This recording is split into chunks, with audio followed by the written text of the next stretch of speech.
You know what?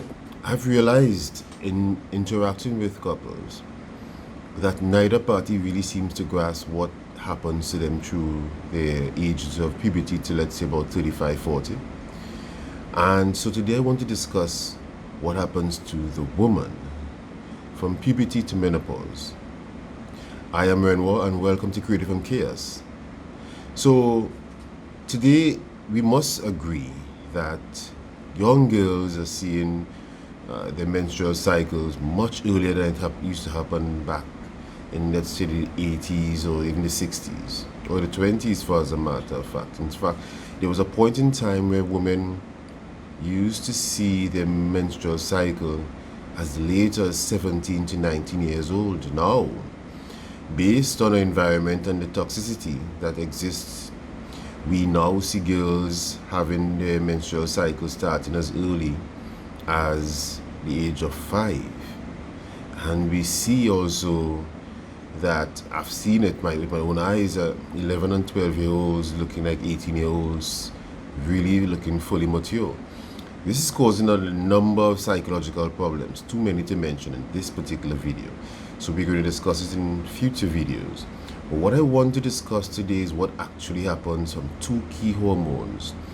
Estrogen, which is the woman's main or key hormone, and testosterone, which is the male's key hormone. Now, the thing is, both males and females do operate and exist on a daily basis with these key hormones. But what happens in a society now, where we have the type of food that we are eating, where we have culture shifts and differences, where we have huge traffic jam, and now women are not now working. These things has had a serious, severe psychological impact on today's woman. And we sometimes don't want to admit it, but it is. So a girl would see her menstrual cycle. It would start, and when that happens, at puberty, she would get 6 times the amount of estrogen than she had before, that any man would have. And as she grows through the ages of, let's say, 35, what happens in conjunction with her estrogen being where it's at is her testosterone levels raises throughout the years. Now, it's key to remember this. Before the women went out to work, before, let's say, the 60s and 70s, women suppressed their masculine side and men suppressed their feminine side. So what would have happened in those times would have been very, very, very early on in the relationship, the attraction and passion in that relationship would fade. It would almost disappear. Why? Because as women grow through the ages, she's supposed to have high levels of estrogen, and then what's supposed to happen is her testosterone level rises up to the age of, let's say, 35. Now, this is why many women would agree that they reach their sexual peak at the age of 35. Now, it doesn't mean that this cannot be sustained into 40 and 45 years old, but it really does matter on what she does with her body and how she's thinking. So as long as she's applying certain concepts based on information, she can sustain it. In fact, her menopausal state can even be delayed significantly. It really is a matter of hormones throughout the body and what we actually put into our body. So it means, so as a woman grows through the ages, you'll see that women between ages of 18 and 25, 18 and 28 would be very risky. And for men would also rather these types of women, because what happens, they are less masculine. So they're more feminine. So the feminine energy that they would actually give out is much higher than a woman would give out at the age of, let's say, 35. So a woman is never ever as masculine at the age of 18 to 25 as she would be at 30 to 35.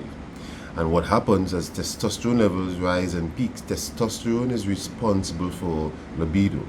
So when she has high testosterone and high estrogen, which is very similar to what happens during her menstrual cycle, about 3-4 days after she actually would have seen a period, she's very highly sexual.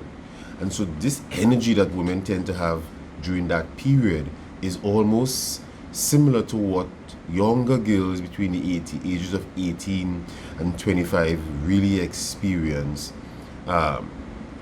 throughout that period or that age gap. And so as women grow older, as I said, they tend to become more masculine, or I would say their testosterone level continues to rise. What this is for is to give balance or credence to the male.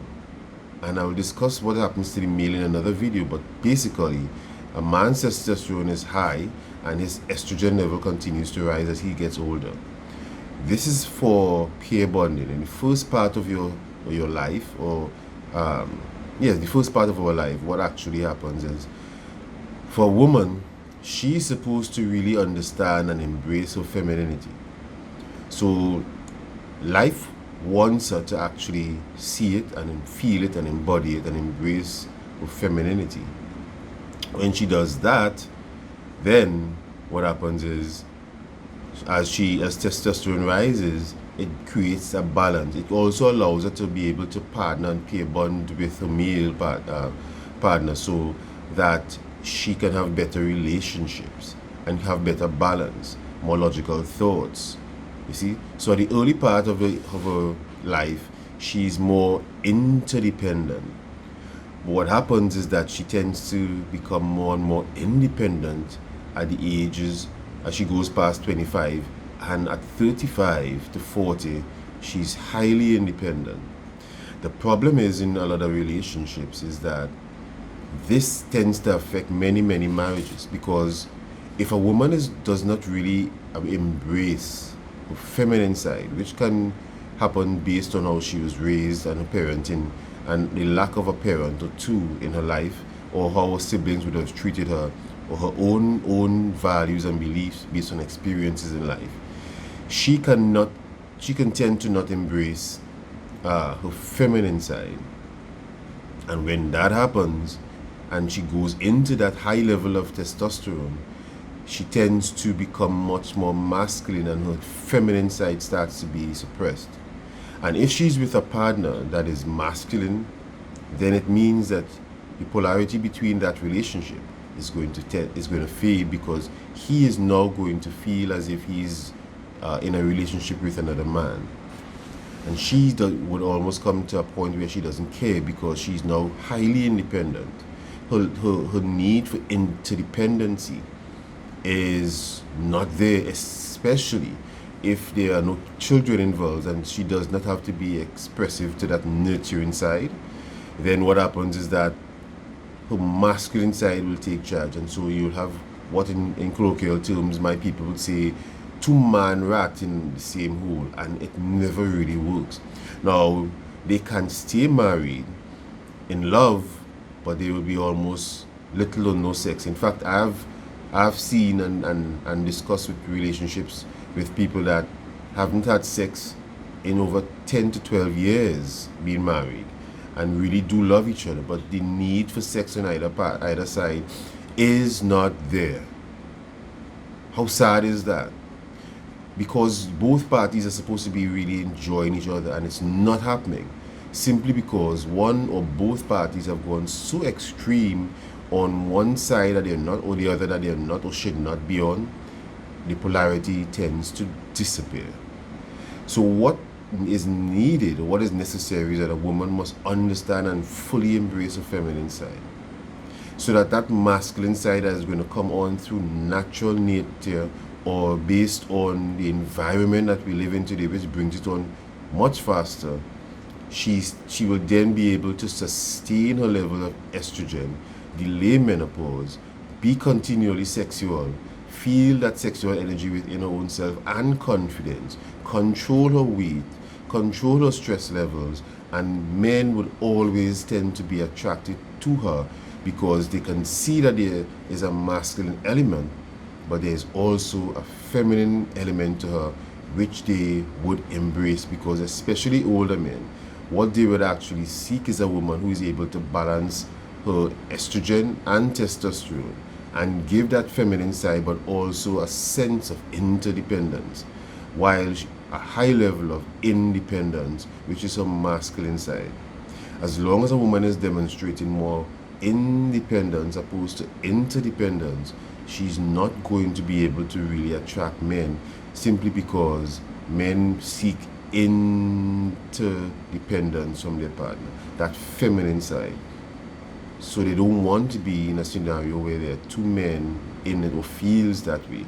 No matter how attractive she looks, is what comes out of her mouth, and both genders are really concerned with how she makes me feel, or how he makes me feel. See? So I just want to indicate that it's very key and a very necessary thing for a woman to really embrace her feminine side. Forget what the feminist movement is trying to portray. While women can do a lot of what men can do, they're not built for that, and they should not do that. And women who are pushing or following that type of mindset find themselves being very lonely or alone, and they turn off a relationship because they would say that men aren't good, but it's simply men don't feel the need to simply be with someone who is too like them. We want differences, we want challenges, we want to have polarity in a relationships, and that happens only when you come from two different vantage points into one. So the bonding can happen, yes, but there's a very key thing that must always remain, where women must always focus on balancing that womanhood and reducing their stress level. Because I'll tell you this, what tends to happen when a woman's stress level is too high is that she tends to get a lot of lifestyle diseases, especially those that affect her reproductive system or reproducing on the whole. So it may be fibroids, it may be breast cancer, and things like these are never what women actually want. Even dementia tends to happen because of high stress levels. Alright? So and these are the reasons why a lot of men tend to go out of relationship, and it's not an excuse, but women must understand how men are actually seeing and feeling them. They don't represent what he actually met and what he actually wants. And because all men also change over time, the energy that they actually want, they don't want you to be too needy, but the energy changes, and what they require to balance them off actually changes as well. And because we don't understand that in relationships, which I'll do in another video as well, it's a lot to discuss. We also tend to get depolarized, and so he can really love her, but because he's a logical thinker and a sexual being, he wants a certain energy, and she's not giving that to him because she may not look the same, she may not talk the same, she's not acting the same, and her energy is definitely not the same. And so if you see what men do, they tend to leave relationships, and they tend to go into relationships with younger female that will give them a revitalized energy, and they get that feminine side and that sexual look and feel because they take care of their bodies, and their bodies are a lot more younger and supple and fresh. It's what a man actually clings to.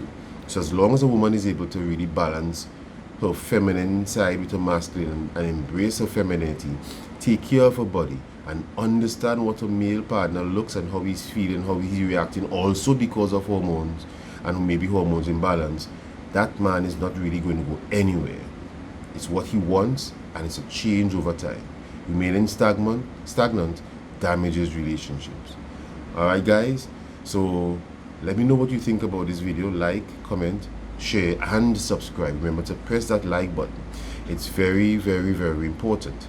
We need to keep this channel growing. We want it to grow, and I want to keep informing you. So help me as I help you. Press that like button, and be very free to comment on this video, because I really want to know how you feel, and if you agree and disagree, and let me know what you would like to see next. All right, so bye for now.